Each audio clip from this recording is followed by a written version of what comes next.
Hai guys, penduduk bumi, penduduk luar bumi, penghuni alam nyata, alam gaib, alam baka, alam kandungan, alam semesta yang indah ini. Welcome back to Anchorpedia. Masih dalam suasana Natal yang menyenangkan, sebelumnya aku mau ngucapin dulu nih, buat kalian yang merayakan Natal. Selamat Natal dan Tahun Baru. Nah, ngomong-ngomong soal Natal tuh identik sama apa sih? Santa Claus.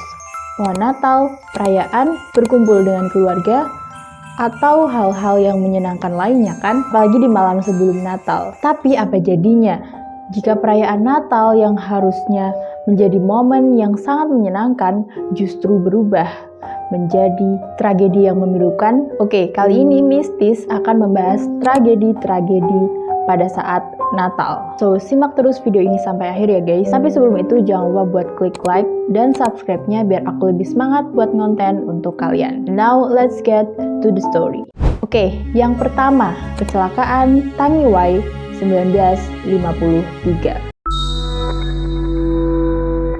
Pada tanggal 24 Desember 1953, malam sebelum Natal, sebuah kereta meninggalkan Wellington menuju Auckland, Selandia Baru. Saat melewati jembatan Sungai Wangfou, sebenarnya sudah ada papan peringatan bahwa kereta itu harus berhenti sebelum mencapai jembatan karena jembatannya tuh rusak terkena lahar dari Gunung Ruapehu. Nah, melihat tanda tersebut, masinis kereta pun berusaha menghentikan keretanya. Namun karena memang kalau kereta tuh kan nggak bisa berhenti mendadak gitu ya guys. Jadi sayangnya kereta malah berhenti dengan sempurna pada saat sudah mencapai jembatan, sehingga jembatannya menjadi ambruk dan sebagian besar gerbong keretanya tuh jatuh ke dalam sungai yang ada di bawahnya. Akibatnya 151 dari 285 penumpang dan awak kereta tewas dalam kecelakaan tersebut. Dan kecelakaan tersebut menjadikannya bencana kereta api terburuk sepanjang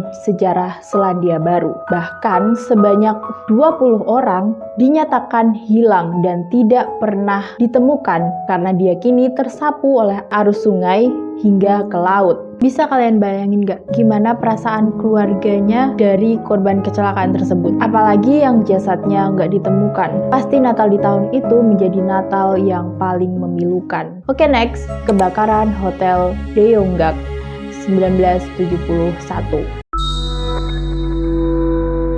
Pada tanggal 25 Desember 1971, kebakaran terjadi di Hotel Deonggak di Seoul, Korea Selatan. Diketahui kebakaran yang menghanguskan hotel dengan 222 kamar tersebut disebabkan oleh ledakan di kafe yang berada di lantai 2 hotel tersebut. Banyak penghuni hotel yang tidak mampu bertahan dari kebakaran yang berlangsung selama 10 jam. Karena memang di hotel tersebut tuh tidak memiliki banyak fitur keselamatan yang mumpuni. Misalnya saja bangunan ini tuh nggak memiliki tangga darurat dan dinding di antara kamar hotel tidak cukup tahan dengan api sehingga mempercepat penyebaran api. Akibatnya sebanyak 164 orang tewas dalam kejadian ini dan sebanyak 63 orang lainnya terluka.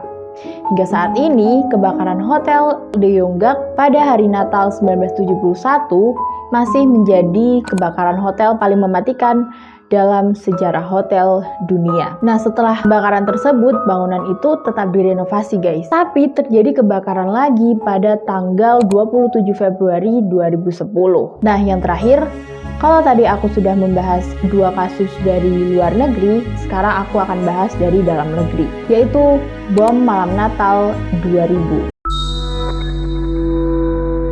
Pada malam Natal dan hari Natal, tidak sedikit pemeluk agama Nasrani yang memadati gereja untuk melangsungkan misa. Namun pada malam Natal di tahun 2000, ada tragedi yang hingga kini masih terdengar sangat memilukan. Jadi pada tanggal 24 Desember tahun 2000, terjadi tragedi pengeboman di gak cuma 1 atau 2 gereja yang ada di Indonesia, tapi puluhan gereja di seluruh Indonesia. Gereja-gereja tersebut adalah di Batam. Terdapat Gereja Katolik Paroki Santo Damian Batam, Gereja Kristen Protestan Simalungun atau GKPS Sungai Panas, Gereja Betani Lantai 2 Gedung MyMart Batam Center, Gereja Pantekosta di Indonesia atau GPDI, Pelita, Jalan Tengku Umar. Kemudian di Pekanbaru ada di Gereja Huria Kristen Batak Protestan Pekanbaru di SCBD, lalu gereja di Jalan Senayan.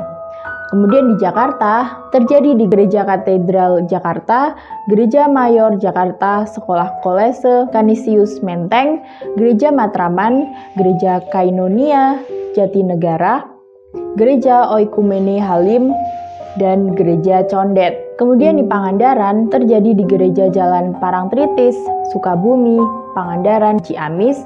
Kemudian di Bandung, ada di Gereja Pertokoan Cicadas, Jalan Terusan Jakarta 43, lalu di Mojokerto, di Gereja Allah Baik di Jalan Cokro Aminoto, Gereja Paroki Santo Yosef di Jalan Pemuda, Gereja Betani, Gereja Ebenezer di Jalan Kartini. Kemudian yang terakhir di Mataram, Gereja Protestan Indonesia Barat Immanuel di Jalan Bung Karno, Gereja Bethlehem Antekosta Pusat Surabaya atau GBPPS, dan yang terakhir gereja di Pekuburan Kristen Kapitan Ampenan. Peledakan bom tersebut membunuh setidaknya 16 orang dan melukai 96 lainnya. Salah satu figur yang tewas adalah Rianto, anggota Banser yang bertugas saat misa malam Natal di Mojokerto.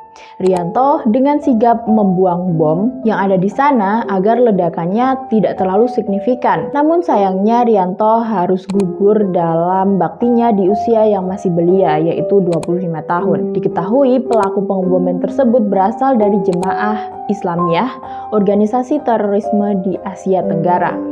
Peledakan bom itu diduga sebagai balas dendam terhadap kekerasan atas kaum muslim di Ambon dan Poso. Kemudian lanjut meledakkan bom di Sari Club dan Pedis Club di Bali pada tahun 2002 yang dikenal dengan nama tragedi Bom Bali.